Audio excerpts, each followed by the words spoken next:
G'day folks, welcome to this side-by-side comparison of two of my favourite games, War of the Ring and The Battle of the Five Armies. These are both games published by Armies Games, and they've both been designed by the same design team, Roberto Di Meglio, Marco Maggi and Francesco Nepitello. They are very similar, particularly in their combat mechanics, in the tactical movement of armies. Their main difference is the scope that they cover. So War of the Ring was first published in 2004. This second edition was published in 2012. And then 2 years later, Battle of the Five Armies was published in 2014. They are both area movement tactical warfare game. You build up your armies and you move them around this area-based map to capture your opponent, or key territories, key towns and strongholds and so forth. War of the Ring has an added element that tracks the Fellowship as they move the ring towards Mount Doom and Mordor. The scope, as I said, is different. War of the Ring covers the entire trilogy of Lord of the Rings by J.R.R. Tolkien, whereas Battle of the Five Armies covers one chapter of The Hobbit, which has of course been expanded to almost an entire movie in the Hobbit trilogy. But so basically what you've got is the Battle of the Five Armies has one chapter that's expanded to a 3-hour board game, whereas War of the Ring has 3 large books, which has been condensed to a 3 to 4 hour board game. War of the Ring is typically about an hour longer, so experienced players can get through this in about 2.5 hours. Experienced players will get through this in about 3.5 hours, give or take. And of course, some games will go much quicker. Now, of course, both titles come with dozens and dozens of amazing miniatures. And I should point out that these are not my games. These are both owned by my friend Bark, and he is an outstanding miniatures painter. So I'll direct you to his website. Check out all his amazing work. And it is something else to play both of these games with those beautifully painted miniatures. Just having these colourful, accurate painted miniatures on the board, again, helps connect you with the events that are being portrayed. The quality of the components is top-notch, 10 out of 10. The miniatures are beautiful, the maps are beautifully thematic and colourful. The card events and text and their effects, again, helps you connect with the stories. And again, War of the Ring is probably slightly more thematic. There's a lot of extrapolation of events, again, keeping in mind that this is one short chapter expanded to a large board game, whereas this is condensing a lot of information into that 3-4 hour period. They're both what we might call guys on map or dudes on map war games, thematic games, where, as I said, you're building these forces up and moving them around the map, attacking your opponent and so forth. Both games feature a very similar combat mechanic where both sides in a combat will roll dice. You will typically hit on a 5 or a 6, but certain terrain and defensive features and card modifications and abilities from heroes will modify that such that you might hit on a 4+ or only hit on a 6, for example, if you're attacking a fortification. You then have leadership in both games, and this leadership enables you to re-roll your misses, and you'll hope to obviously score more hits. When you hit an opponent, typically you'll remove their units from the board. Now again, scope is important. In War of the Ring, these battles are taking place over 2 very large maps, and you'll have fighting from the north to the south, the far east to the far west, all over the place. You're also linking this combat with the movement of the Fellowship. Now, the Fellowship is tracked by a Fellowship token and then movement counter. Basically, you can move this counter up and then activate the Fellowship to move that many spaces. And they are trying to get the ring to Mount Doom and destroy it. Conversely, Battle of the Five Armies is almost entirely focused on that combat mechanism and the movement of armies. You are almost completely focused on raising, moving and fighting with your armies. You do track what's called fate in this game, and this fate track dictates the duration of the game. So the game may end when the fate tracker brings Bjorn into the game.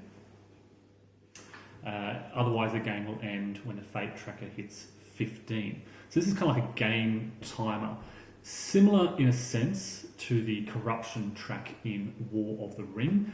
But instead of tracking corruption, this fate track brings additional Free People's heroes onto the board. It has the potential to bring Free People's heroes onto the board, and it's a timer. So the shadow player in Battle of the Five Armies is trying to secure a certain number of victory point locations, fortifications, and towns before this fate tracker gets up too high. In War of the Ring, certainly the timer is probably more the corruption track and the movement of the Fellowship. If the Fellowship reaches the top of Mount Doom, the Fellowship wins. And the Shadow player in War of the Ring needs to achieve those similar goals of capturing opponents' victory objectives before that happens. So both games have this sort of race against time element. In War of the Ring, you're racing against the movement of the Fellowship. In Battle of the Five Armies, you're moving against this, the Shadow player is moving against this fate tracker, so they both have that similar feel of desperation to them. In both games, the Shadow player typically will have numerical superiority. In War of the Ring, they raise these massive armies and bring them against these Free People's locations, and it's almost inevitable that the Shadow player will begin to dominate the military combat. They'll capture a number of these locations. So too in Battle of the Five Armies, where the Shadow player has larger forces and they need to use these forces effectively to secure those victory point objectives. As I said though, Battle of the Five Armies is far more focused on tactical combat. Almost every turn you're thinking about raising your forces, moving your forces, fighting battles. And you need to do so carefully. The Free People's player in particular, numerically inferior, needs to very carefully navigate their forces. They're doing so on a map or a board about half the size of War of the Ring, so their attention is much more closely focused. In addition, many of the surrounding areas of this map aren't widely used. Much of the attention is sort of focused on the centre of the map or these key victory point objectives. Whereas in War of the Ring, fighting can take place all over the map, and you could have combat in the far northeast and then almost immediately combat in the far southwest. Over, again, as I said, these two large maps. There's a grander scope to this. Because of those different scopes, because of the different scales of the combat, there is a lot more combat happening in Battle of the Five Armies. It is more direct and it is more tactical. War of the Ring is more broader strategic. I don't want to say grand strategic, but broader strategic in scope. You'll often threaten an area before moving away, or you'll raise forces in an area and they'll just sit there. In the Battle of the Five Armies, combat is almost constant throughout each turn, or at least in each round. There's a lot more combat and back and forth combat in Battle of the Five Armies compared to War of the Ring. Now, thematically, it's hard for Battle of the Five Armies to surpass War of the Ring. There is so much theme and colour and Lord of the Rings story elements in this box. Because Battle of the Five Armies is based on pretty much just one chapter, they've expanded a lot from that, and combat can go and sort of movement and operations can go in many different directions. So the theme is certainly here. You've got the front gate, you've got Dale, you've got these important areas to be held. Very thematic and tight, but not to the same extent as War of the Ring. If you're a diehard Lord of the Rings fan, I'd urge you to go this way. If you wanted to focus more on combat and fighting and pretty much constant fighting over 3 hours, I recommend you go with Battle of the Five Armies. It is, as I said, almost a constant element each turn. In terms of the characters, well, you get Aragorn, Legolas, all those characters in War of the Ring. You only get a sort of handful of Free People's characters in this. You get Bilbo, the Lord of the Eagles, Bjorn, Those characters who were present at the Battle of the Five Armies, but who are perhaps less well known among readers of these books. Combat is almost identical across the two. We found, however, that combat cards in the combat sequence is more. Combat cards are more widely used in Battle of the Five Armies, and the combat sequence is more engaging in Battle of the Five Armies for this reason. There are terrain effects in this, not quite terrain effects, but every force in the game has a preferred terrain that they like to fight over. And if they're numerically superior in their preferred terrain, that player can draw a bonus combat card, which can be critical. This adds another tactical element to your fighting in Battle of the Five Armies compared to War of the Ring. And we found the combat in Battle of the Five Armies to be more exciting, engaging, nail-biting compared to War of the Ring. Battles in Battle of the Five Armies, fights in Battle of the Five Armies, can often go for much longer than the battles in War of the Ring. And again, this is one of the reasons why that attention is shifted towards battles in Battles of the Five Armies compared to War of the Ring. As I said, War of the Ring is more broader strategic. You're looking at the movement of armies and threatening your opponent. Often you'll move an army to an area in War of the Ring just to tie your opponent down, to threaten their position with no intention of actually fighting. There is scope for that in Battle of the Five Armies, but typically when you're moving an army in Battle of the Five Armies, you're moving to fight, and then you do fight, and you might pull back, regather, fight again. Again, that punch, constant fighting. There's also an important leadership element. I mentioned leaders can re-roll in both combat sequences, but leaders play an extra role in Battle of the Five Armies. At the start of each turn, the Free People's player can determine how many of their leaders they want to activate. Let's say they activate 2 of their 3 leaders. They place leader tokens, which can activate the special abilities of those leaders. It might be ranged combat, or it might be raising new forces. But for every leader they activate, the shadow player gets to redraw a token from the fate pool. This is akin to the corruption draw. For example, if they draw a 3 fate, which pushes the timer up, which they don't want to happen, they can redraw that a second time. If the Free People's player chooses 3 leaders, the shadow player gets 3 redraws. And of course, they could redraw another 3, so it's inconsequential. But it's a risk. It's always a risk to activate more leaders for the Free People's player. Those special abilities for those leaders are very subtle, as I said, ranged combat or building new forces and so forth, but they're just a nice little consideration that the Free People's player is making. The shadow player also has a lot of choices in terms of the movement of their armies, as I said, very tactical, but also where they raise forces and the direction of their attack. They can come over the mountains, or they can come around, or they can sweep far around down the south. There's a lot of choices here, but it's all taking place on that one map, that very focused area.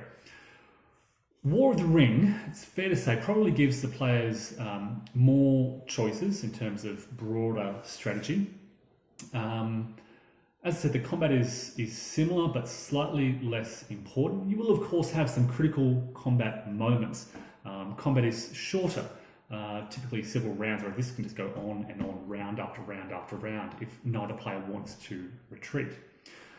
So as I said, this again shifts the attention to that broader strategic level of gaming, whereas this is much more tactical, operational fighting. They are both outstanding games. They're 2 of my favourite games. And I've been having this discussion with friends over which one is our favourite. For reasons which I'll go into in a moment, I think Battle of the Five Armies is my favourite. And that's probably an unpopular opinion. I think most people prefer War of the Ring. The reason I prefer Battle of the Five Armies is because I'm not a fan of the corruption tile draw in War of the Ring. The last game of War of the Ring we played, I played terribly. I made a lot of bad decisions. I was losing the broader strategic war, and I just made a decision 2/3 of the way through to rush Frodo to Mount Doom to throw the ring in. I was like, I'm not winning this game. I'll just throw it. I'll try and throw the ring in. So I quickly marched up the Mount Doom, drawing corruption tiles. My corruption was increasing. Frodo loses a game from memory if the corruption track ever goes to 12, I think is the limit. This can be modified slightly. So I was increasing to 12. I think I got up to corruption level of 10. And as I moved to the last step of Mount Doom, I drew a corruption tile, and it was 1 corruption to push me just up to 11 to win the game. Now, my opponent and I were shocked at this, at my lucky drawing of these tiles as I rushed up Mount Doom. Losing everything, losing the war, I rushed up Mount Doom and survived and won the game. Now, we tipped the cup out and flicked through the corruption tiles. And that 1 tile that I drew was the 1 tile that I needed to win the game. Every other corruption tile would have sent my corruption up too high and I would have lost, my opponent would have won.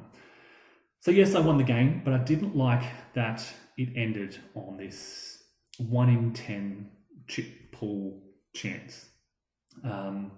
I don't like, and I've been on the other side of that. I've seeded the cup with some really good tiles, and as I've marched up Mount Doom, I've just drawn bad tile after bad tile, which has sent my corruption up to 12, and I've lost the game. That doesn't happen in Battle of the Five Armies. There is less of that random chance element to win or lose the game. Yes, there is the fate track, but you manage that through your leadership draw and redraws for the shadow player. It's mitigated by the decisions the players make. And yes, you can see the cup, but very subtly, much like in seeing the cup in War of the Ring. More of your attention, more of the outcome of the game, of winning or losing the game, revolves around the bigger long-term decisions that you're making in terms of the movement of armies, the recruitment of your forces, and when and where you choose to attack. Choosing those moments to attack, particularly as a free people's player who is, again, numerically and probably qualitatively inferior as well, is critical. And this is what makes, in my opinion, the decisions you make in Battle of the Five Armies more interesting, more important, more exciting, and more critical to victory or defeat compared to War of the Ring. In War of the Ring, you can have this whole battle up in the north, or against the elves, or down in Helm's Deep, and there's a lot of fighting back and forth, and it can be completely inconsequential if Frodo just marches the ring up to Mount Doom. Everything you do, every decision you make in Battle of the Five Armies matters and is critical. The last game we played just a couple of days ago, I was under the pump. My opponent had captured almost all the victory objectives they needed. I had heroes that could come out and help me, but I couldn't afford the dice to bring them out to the board. I had to use every single die for critical army movements to raise new troops and defend those territories. It was really nail-bitingly critical and angst-inducing, far more so than I've ever experienced in War of the Ring. And that's why, personally, this is my favourite. But again, of course, more diehard fans of Lord of the Rings may prefer War of the Ring. It has that much closer attachment to the events of Lord of the Rings, the characters. The combat that takes place is thematic and connected to the books typically. So yeah, I'm offering my personal opinion that I like this for the combat, the fighting, and the decisions you make. But my friends prefer this for the story elements and replaying through the events of the books. There's a lot of tension around the die rolls. Both of them use the same system of rolling a die to determine what activations you have in a turn. Both use those leaders to guide these armies, and both have different types of forces present with slightly different abilities and potential for combat. All up, War of the Ring and Battle of the Five Armies are what I would say 2 must-have games in any gamer's collection. Something else to consider is that Battle of the Five Armies is a strict 2-player game, whereas War of the Ring, whilst really designed for 2 players, can be played up to 4. Though I have never played a 3 or 4-player game of War of the Ring. All of my many games of War of the Ring, probably close to a dozen games, have been 2-player games. So yeah, in summary, great game, focus on tactical combat and maneuver and consideration. Probably, if you're a traditional wargamer, you'll probably prefer Battle of the Five Armies. If not, if you're sort of like more thematic games, if you're a big fan of Lord of the Rings, you'd probably prefer War of the Ring. Or why not just get both? Because there is a space for both of these in a collection. They do different things. They satisfy different itches. Tight, tactical, combat oriented, broad, strategic, narrative driven, hidden movement, and epic in scale. They, whilst based on fundamentally the same system, their little tweaks make them very different games. That is Battle of the Five Armies and War of the Ring by Ares Games.